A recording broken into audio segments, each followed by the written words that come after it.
Comment suivre les formations en ligne de manière efficace et précise? C'est-à-dire, vous allez gagner en temps, en rapidité et bien assimiler vos connaissances.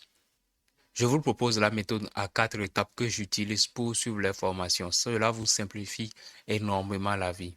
Avant de continuer, pour ceux qui sont nouveaux sur la chaîne, ici nous parlons des bases de l'informatique, que ce soit des nouvelles technologies, les solutions informatiques.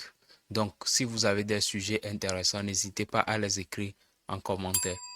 Et à vous abonner aussi, c'est vraiment important, ça aide la chaîne. Commençons. Étape numéro 1. Votre motivation. Ici, il s'agit d'avoir des objectifs, c'est-à-dire définissez votre objectif. Qu'est-ce que vous voulez avoir à la fin de la formation? Qu'est-ce que la formation peut changer par rapport à votre vie actuelle? Donc, c'est ça que vous devez avoir en tête. Cela vous permettra de mieux assimiler, c'est-à-dire vous allez beaucoup plus facilement diriger votre attention sur ce que vous allez apprendre.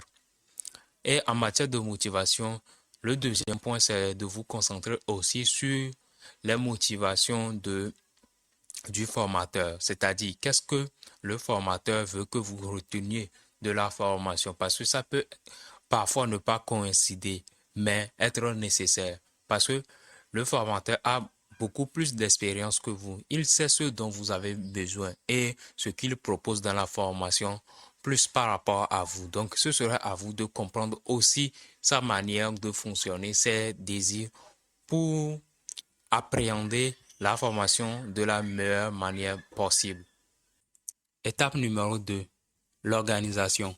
Lorsque vous suivez une formation et que vous n'êtes pas organisé, franchement, vous êtes en train de perdre votre temps parce que vous n'aurez pas la capacité de bien assimiler ce que vous allez suivre. Lorsque vous suivez, par exemple, le matin, disons, la moitié de la formation et que vous reprenez une semaine plus tard, est-ce que vous êtes sûr de vous rappeler de tout ce que vous avez déjà appris il y a une semaine? Non, ce n'est pas le cas. Donc, ce que vous devez faire, c'est de vous organiser. Premièrement, trouvez votre espace de travail, c'est-à-dire un endroit calme où personne ne viendrait vous déranger. Donc, trouvez ça et organisez-vous. Notez ça comme si c'était des rendez-vous. Parce que si vous faisiez des formations en présentiel ou bien euh, en face à face, vous serez obligé de faire des calendriers ou bien des emplois du temps pour prendre des rendez-vous. Donc, faites de même pour les formations en ligne. Organisez-vous et assurez-vous de ne pas être dérangé au moment de la formation. Et si vous êtes quelqu'un de très occupé, qu'est-ce que vous pouvez faire? Organiser des séances de peut-être 20 minutes, mais de façon à avoir des pauses et après reprendre. Par exemple, dans une journée, vous pouvez faire 2 séances de 20 minutes si vous n'avez pas le temps. Si vous avez le temps, vous pouvez faire 6 séances de 20 minutes ou bien euh, 3 séances de 30 minutes. À vous de voir. Mais organisez ça de manière à ce que vous puissiez aussi faire reposer votre cerveau et en même temps ne pas perdre le fil de la formation. Donc, gardez ça en tête. Trouvez un endroit pour suivre la formation, faites des emplois du temps, révisez de manière régulière et n'oubliez pas de faire des pauses. Étape numéro 3, les notes. Beaucoup de personnes pensent que les notes ne sont pas nécessaires, surtout si vous avez la vidéo à disposition, c'est-à-dire vous pouvez le revoir quand est-ce que vous voulez. Donc, ils pensent que ce n'est pas nécessaire. Or, lorsque vous notez, ça aide à structurer ce que vous apprenez. Et en cas de révision, vous pouvez directement, au lieu de chercher ce passage dans la vidéo, vous pouvez directement regarder vos notes et vous voyez et vous avez une idée à peu près de ce que vous voulez faire. Et même si vous avez la vidéo à disposition, il est plus facile de consulter ces notes que de consulter une vidéo. Donc, je vous conseillerais de le faire. Et comment est-ce que vous le faites? Lorsque vous suivez une formation, essayez de dissocier les informations de l'expérience du formateur. Lorsque, prenons l'exemple d'une formation en informatique où on parle du fonctionnement de l'ordinateur. Lorsque la personne nomme le CPU, le processeur, et vous donne les mesures, 1 GHz, et son fonctionnement et autres. Ça, ce sont les informations, ce sont les caractéristiques de ce qu'on vous présente. Maintenant, c'est quoi l'expérience dans ce cas? L'expérience, c'est lorsque la personne l'a utilisé, le formateur l'a utilisé, qu'est-ce qu'il a constaté? Par exemple, lorsque le CPU chauffe trop, il constate tel ralentissement et tel problème. Donc, c'est ce que vous devez faire lorsque vous notez, dissocier les informations de l'expérience. Pourquoi c'est important? Les informations, vous pouvez les trouver partout. C'est aussi simple que ça.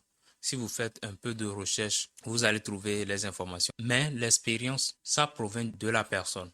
Le problème aussi est que certaines expériences peuvent être similaires et d'autres peuvent varier aussi. Donc, la manière dont il vous explique ça, un autre formateur va vous l'expliquer d'une autre manière aussi. C'est pour ça que c'est important de le dissocier. Privilégier l'expérience à l'information. C'est pas que l'information n'est pas importante, c'est juste que lorsque vous n'avez pas le temps de tout noter, notez les points clés et après vous pouvez rechercher vous-même. Avec vos connaissances déjà en tête, vous savez ce que vous voulez et ce que vous cherchez. Donc, ce serait beaucoup plus simple. Étape numéro 4. Vos actions. C'est-à-dire, qu'est-ce que vous allez faire après avoir suivi la formation ou bien pendant la formation pour maximiser vos connaissances ou bien votre gain. Première des choses, c'est les interactions. Lorsque vous suivez une formation en ligne, si vous avez la possibilité de discuter avec les autres participants ou bien avec le formateur, profitez-en pour soulever vos inquiétudes, vos idées et autres. N'ayez pas peur de poser des questions qui peuvent sembler un peu bêtes parce que tout le monde a déjà commencé quelque part. Il y a un moment où tout le monde était à zéro et après on apprend et on évolue. C'est garder cette mentalité en tête.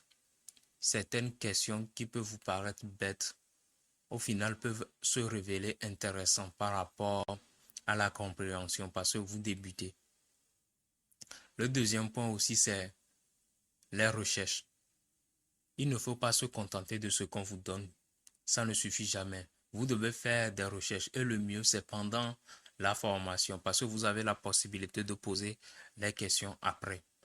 Et lorsque vous suivez une partie et que vous faites vos propres recherches, vous pouvez soumettre ces questions au formateur, qu'est-ce qu'il en pense. Donc, gardez ça en tête. Nous voici à la fin de la vidéo. Si vous avez d'autres astuces ou bien conseils, n'hésitez pas à les partager dans les commentaires. Ça aidera les autres aussi à apprendre. Par rapport à la formation que je vous promets depuis, c'est en cours. J'avais perdu quelques données, c'est pour ça.